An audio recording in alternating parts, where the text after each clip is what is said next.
है। इस वीडियो में हम समझेंगे कि फंक्शन क्या होते हैं और कैसे इन्हें यूज़ किया जाता है। तो शुरू करते हैं। पर्पस क्या है फंक्शन का? फंक्शन का पर्पस ये है कि एक रिटर्न वैल्यू देता है। फंक्शन एक रिटर्न वैल्यू देता है जो कोई किसी भी एक्सप्रेशन में हम यूज़ कर सकते हैं। और खास बात यह है कि इसके अंदर कोई हम सिमुलेशन टाइम नहीं यूज़ करते।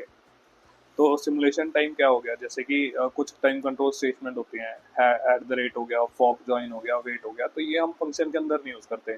ये सारी स्टेटमेंट्स हम टास्क के अंदर यूज़ कर सकते हैं। अब क्या होता है कि function can not start a task. Function start task को स्टार्ट नहीं कर सकता, क्योंकि टास्क में क्या होता है, टास्क में टाइम कंट्रोल स्टेटमेंट यूज़ करते हैं। तो इसलिए ये भी वही चीज़ हो गई। अब क्या करते हैं, नेक्स्ट बात क्या है, नेक्स्ट बात ये है कि अगर किसी फंक्शन में, अभी आगे देखेंगे हम कि फंक्शन के अंदर ना हम एक रिटर्न वैल्यू लिखते हैं कि भाई एंड फंक्शन से पहले एक रिटर्न लिख देते हैं कि भाई ये फंक्शन ये वैल्यू रिटर्न करेगा। अगर ये रिटर्न नहीं लिखते तो फंक्शन क्या करेगा, रिटर्न 1 बिट वैल्यू कर देगा। अब हमने क्या समझा कि फंक्शन के अंदर कोई टाइम कंट्रोल स्टेटमेंट नहीं होती। दूसरी बात, फंक्शन एक रिटर्न वैल्यू वैल्यू रिटर्न करता है। और फंक्शन के अंदर टास्क नहीं लिख सकते हम, क्योंकि टास्क में सिमुलेशन टाइम होता है। तो अब देखते हैं, दो टाइप के फंक्शन होते हैं, static function, automatic function. Static function हमने पिछली वीडियो में देखा था टास्क में, कि जैसे स्टैटिक टास्क होता था कि भाई एक ही मेमोरी एलोकेट होती थी, उसी को ही अपडेट करता रहता था जब भी टास्क कॉल होता था। वैसे ही फंक्शन भी होता है, share same storage cell for all the function calls. और क्या है, all variables declared inside are static variables. अब स्टैटिक टास्क में भी यही होता था कि भाई अगर कोई स्टैटिक टास्क के अंदर कोई एबीसी वेरिएबल है तो वो स्टैटिक ही होते थे। सेम केस फंक्शन के साथ भी है कि कोई अगर फंक्शन के अंदर वेरिएबल्स डिफाइंड है तो वो भी स्टैटिक वेरिएबल्स ही होंगे। अब आए हम automatic. Same goes with automatic. Automatic क्या है, ऑटोमेटिक यूनिक मेमोरी लोकेशन देता है। ये पिछली वीडियो में मैंने अच्छे से समझा ही था। अब आए हम सिस्टम वेरिलॉग क्या अलाउ करता है। सबसे पहली बात, वेरिलॉग के अंदर ना, फंक्शन के अंदर हम इनपुट आउटपुट और आउटपुट पोर्ट्स में लिख सकते थे, बट सिस्टम वेरिलॉग अलाउ करता है आउटपुट पोर्ट्स लिखना फंक्शन के अंदर। तो ये अपग्रेड है। अब क्या कहता है कि भाई हम ना स्टैटिक फंक्शन के अंदर, कोई अगर स्टैटिक फंक्शन है तो उसके अंदर ऑटोमेटिक वेरिएबल डाल सकते हैं, और ऑटोमेटिक वेरिएबल्स के अंदर स्टैटिक वेरिएबल्स, ऑटोमेटिक फंक्शन के अंदर स्टैटिक वेरिएबल्स। ठीक है। अब क्या है, multiple statements with in a function without requiring begin and. अब क्या कहता है कि हमें ना फंक्शन के अंदर कई सारी स्टेटमेंट लिख सकते हैं, बिगिन एंड की जरूरत नहीं है। और टास्क के अंदर भी यही केस है, क्योंकि ये क्या करेगा, ये सीक्वेंस में ऑलरेडी चलाएगा सारी स्टेटमेंट्स को, तो बिगिन एंड की जरूरत नहीं होती। और क्या बता रहा है ये, और बता रहा है कि डिफॉल्ट डायरेक्शन, अगर कोई डायरेक्शन नहीं स्पेसिफाई करी तो वो इनपुट ही लेगा, जैसे कि टास्क में हमने देखा था। और डिफॉल्ट टाइप क्या दे लेगा, लॉजिक। ये भी हमने देखा था टास्क में, सेम है मोस्टली, बस सिमुलेशन टाइम का डिफरेंस है। अब सिंटैक्स देख लेते हैं फंक्शन कैसे लिखते हैं। अब अगर हमें कोई वैल्यू रिटर्न करानी है तो हम ये यहाँ पे ये जो रिटर्न का रिटर्न लिखते हैं यहाँ पे, देख रहे हो ये, तो ऐसे लिखते हैं फंक्शन। तो फंक्शन लिखा और यहाँ रिटर्न टाइप लिखा। अगर कुछ रिटर्न नहीं करा रहे तो वॉइड लिखते हैं हम, ये हम आगे देखेंगे। तो फंक्शन रिटर्न टाइप, और उसके बाद फंक्शन नेम, फंक्शन का नेम ए बी सी हो गया कुछ भी, और फिर port list, input output, input in out output, ये सारा पोर्ट लिस्ट हो गया। या हम ऐसे लिख सकते हैं, फंक्शन लिखा, फंक्शन का नेम लिखा, खाली ब्रैकेट छोड़ दिया, और फिर इनपुट आउटपुट पोर्ट्स यहाँ डाल दिए, और फिर रिटर्न करा दिया एंड में। तो अब अगला एग्जांपल देखते हैं कि अगले एग्जांपल में क्या किया गया है। अगले एग्जांपल में ये है कि फंक्शन को कैसे यूज़ करते हैं। तो ये सबसे पहले हमने देखा कि टास्क में क्या था, टास्क में भी ऐसे ही था कि टास्क लिखते थे, टास्क का नेम लिखते थे, खाली छोड़ देते थे, और एंड टास्क लिख देते थे, और यहाँ पे इनपुट आउटपुट स्टेटमेंट्स होती थी। फंक्शन में भी यही करते हैं हम, फंक्शन के ब्रैकेट में इनपुट लिख दिया सारा ए बी सी। तो अब क्या करेंगे, कंपेयर को कॉल करेंगे। कंपेयर ने क्या किया, जैसे ही हमने कंपेयर ब्रैकेट में 10,10 लिखा, कंपेयर यहाँ पहुंचा, कंपेयर यहाँ पहुंच के ना 10 ए को देगा और 10 बी को देगा। बी, अब ए और बी की वैल्यू सेट हो गई।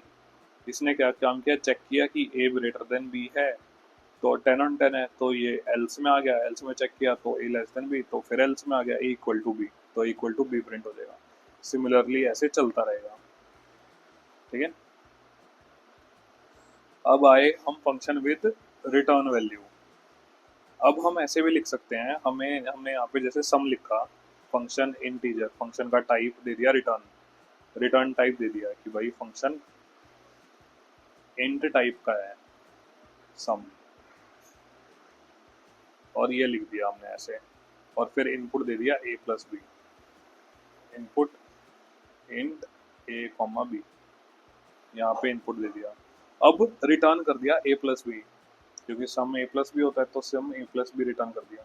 तो ये क्या करेगा, ये a प्लस बी ना यहाँ सम को वैल्यू दे देगा, तो जब भी हम सम को 10,5 दिया हमने इनपुट, यहाँ पे सम को कॉल किया, सम ने दी इनपुट इसको ए बी, और इसने फंक्शन को ही वैल्यू रिटर्न कर दी, तो सम सिर्फ तुम्हें आउटपुट दे देगा x इक्वल टू 10+5। तो ये होता है, ऐसे करता है रिटर्न वर्क, तुम्हें लिखने की जरूरत नहीं है आउटपुट कुछ, तो फंक्शन अपने आप ही रिटर्न कर देगा, डायरेक्टली फंक्शन की वैल्यू उठा के पुट कर देंगे हम वेरिएबल में, x इक्वल टू सीधा सम 10,5। हमें यहाँ पे कोई और वेरिएबल उठाने की जरूरत नहीं है, डायरेक्ट सम की वैल्यू पुट कर देते हैं हम ब्रैकेट में, तो इसको कहते हैं फंक्शन जो रिटर्न करता है वैल्यू को। अब देखते हैं हम एग्जांपल जिसमें हमने, जैसे हमने टास्क में देखा था कि स्टैटिक टास्क क्या होता है, ऑटोमेटिक टास्क क्या होता है, नॉर्मल टास्क क्या होते हैं।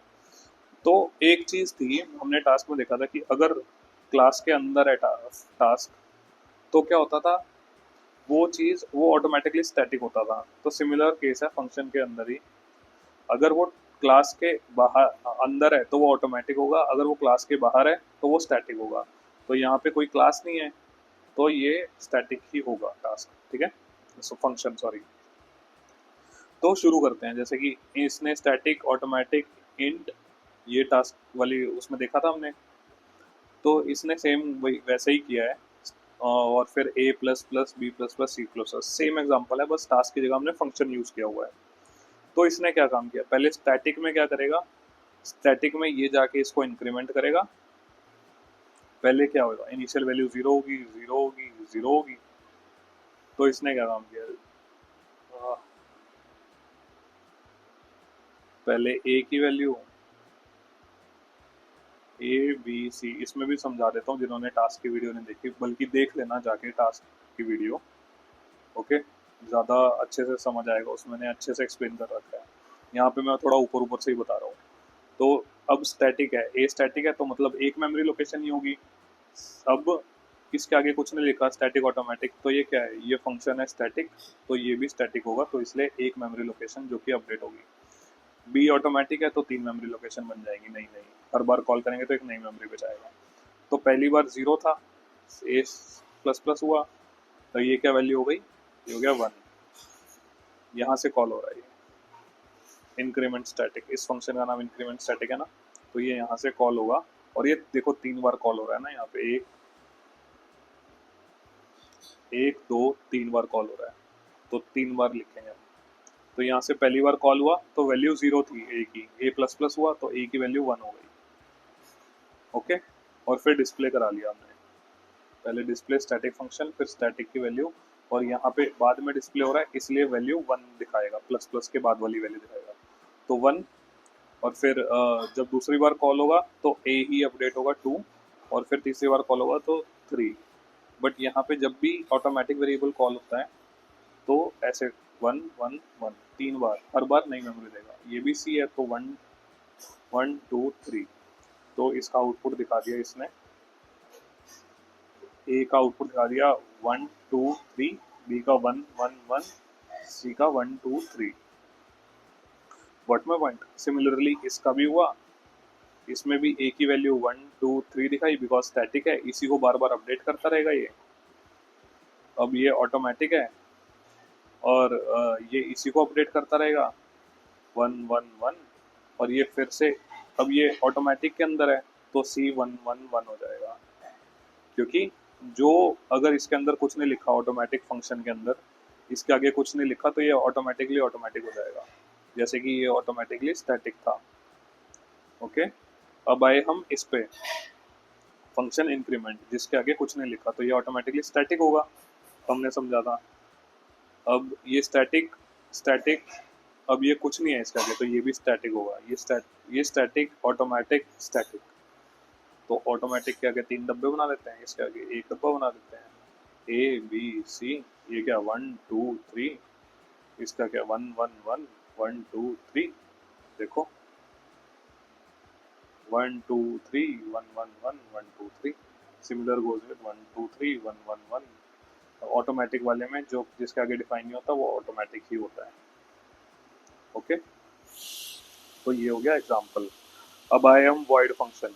अब अगर कोई फंक्शन वैल्यू रिटर्न नहीं करता और हम नहीं करवाना चाहते, जैसे कि डिस्प्ले स्टेटमेंट है, हमने सिर्फ इससे प्रिंट करवाना है कि करंट सिमुलेशन टाइम प्रिंट कर दे, हमें नहीं जरूरत कि वो आउटपुट दे कुछ, तो हम उसको वॉइड लिख के तो स्पेसिफाई कर देते हैं कि भाई फंक्शन कोई वैल्यू रिटर्न नहीं करेगा। तो फंक्शन वॉइड फंक्शन क्या होता है, जो function with no return value, इसको कहते हैं वॉइड फंक्शन। होप आपको फंक्शन का कंसेप्ट समझ आएगा, थोड़ी ऊपर ऊपर से बताया, एक बार टास्क वाली वीडियो देख लेना आप दोबारा से अच्छे से समझने के लिए फंक्शंस भी। तो